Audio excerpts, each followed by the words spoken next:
Alright, today I'll be presenting the negative side of the argument, and today I'll be refuting national-wide implementation of Prop 63. So the first claim that my opponent made was that access to guns creates an increase in violence in the United States.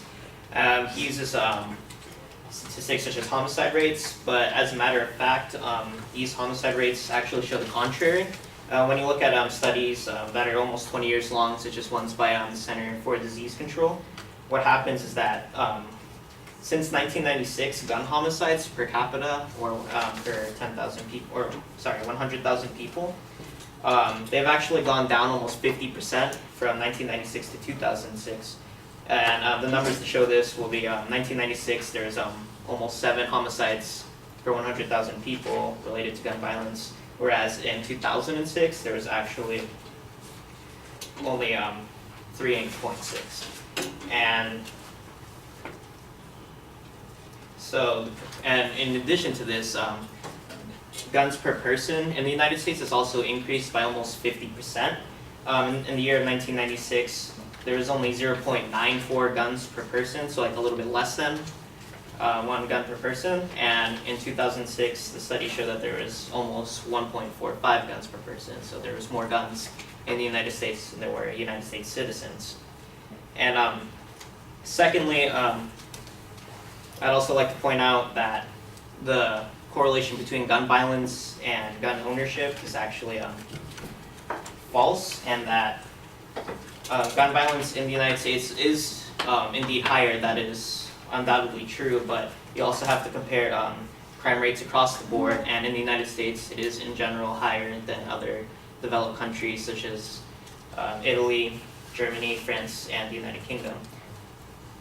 Further, many guns used in crime, Andrew brought this up earlier, that many guns that were used in crime were actually not obtained through legal processes.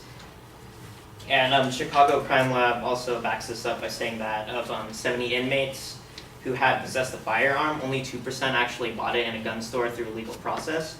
So implementing Proposition 63 would be clearly ineffective, just because when criminals buy their weapons, they aren't purchasing it through legal processes in the first place. They're buying it through secondhand dealerships such as local gang members or anyone else that they're affiliated with.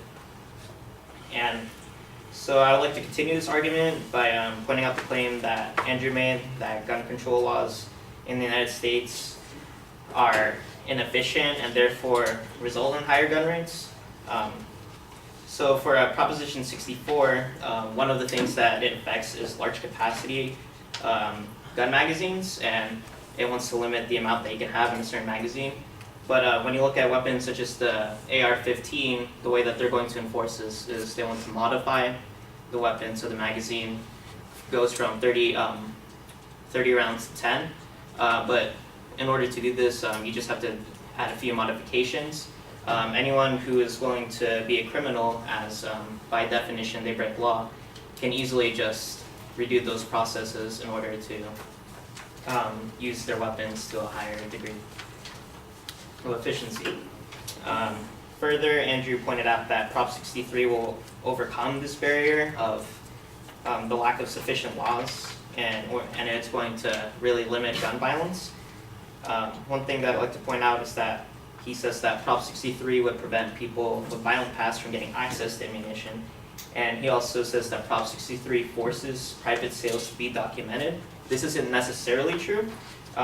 Criminals by definition break laws, as I said, and therefore private sales can still be made to criminals without needing to document it legally. You can always just sell it to a friend or neighbor without really having to do the legal paperwork for it. Although it is a crime, these are criminals who are already breaking laws in the first place, so the legality of it they aren't necessarily concerned about.